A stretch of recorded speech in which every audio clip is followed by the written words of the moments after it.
బేసిక్గా ఆయనకు ఒక కళ ఉంది, గ్రామీణ ప్రాంత అభివృద్ధి అన్నటువంటిది. అది కేంద్ర ప్రభుత్వం కూడా బోలెడన్ని నిధులు గ్రామాలకే ఇస్తుంది. ఉమ్, అవన్నీ పక్కదారి పట్టేస్తున్నాయి. అవి రెండింటిని అనుసంధానం చేయాలన్నది ఆయన కళ. ఉమ్, మంచి కాన్సెప్ట్ అది. ఉమ్, అంటే ప్రాక్టికల్గా ఎవరు గ్రామీణాభివృద్ధిని పట్టించుకోరు. మెయిన్ ఎందుకంటే కేంద్రం నుండి వచ్చే నిధులన్నీ రాష్ట్ర ప్రభుత్వమే మళ్లించేసుకుంటుంది. ఉమ్, కాబట్టి సమస్య. రెండోది, గ్రౌండ్ లెవెల్ నుంచి రావాల్సినవి ఏమి రావు, ఉమ్, అవి కూడా రాష్ట్ర ప్రభుత్వమే వాడేసుకుంటుంటారు. ఉమ్, ఇప్పుడు నిన్న ఆయన లెక్క చెప్పుకొచ్చారు. ఇప్పుడు రిజిస్ట్రేషన్ జరుగుతుంది, ఉమ్, ఒక ఇల్లు ఉమ్, ఒక ఆస్తి, అవును. దాంట్లో ఇంత రావాలి వాళ్ళకి వాటా ఉమ్, రిజిస్ట్రేషన్లో. ఉమ్, ఆ డబ్బులు రిజిస్ట్రేషన్ డిపార్ట్మెంట్ నుంచి స్టేట్ గవర్నమెంట్కి వెళ్తుంది కానీ పంచాయతీకి రావట్లా. ఉమ్, మరి పంచాయతీ ఎట్లా పని చేసుకోవాలి? ఏమైనా డెవలప్ చేయాలంటే రోడ్లు.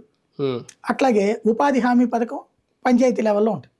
దానికి కొంత 10% పంచాయతీ డబ్బులు పెట్టుకుంటే, 30% రాష్ట్ర ప్రభుత్వం పెట్టుకుంటే, 60% కేంద్రం పెడుతుంది.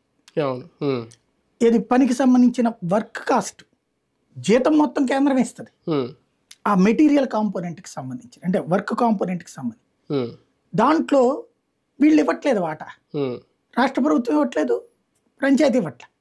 దానివల్ల పనులు ఏం చేయట్లేదు. ఉమ్, దాని ప్రకారం చేస్తే రోడ్లు పడిపోతాయి. ఉమ్, 40 రూపాయలు పెట్టుకుంటే 60 రూపాయలు ఫ్రీగా వస్తున్నా, 40 రూపాయలు పెట్టుకోవట్లేదు మనం. ఉమ్, అట్లాగే గ్రామానికి సంబంధించినటువంటి నిధులు అన్నటువంటిది కేంద్ర ప్రభుత్వం నుంచి వచ్చేటటువంటి ఫైనాన్స్ కమిషన్ నిధులు ఉమ్, ఏడాదికి 9 నుంచి 10,000 కోట్లు వస్తాయి. ఉమ్, అవి ఆ పంచాయతీలకు పోవట్లా, ఉమ్, అవి వేరే వైపుకి డైవర్ట్ అయిపోతున్నాయి. ఉమ్, ఇప్పుడు అవన్నిటి వాళ్ళకే చేర్చేటటువంటి ప్రయత్నం చేస్తున్నారు. అవును. తద్వారా ఒకటి, ముందు తన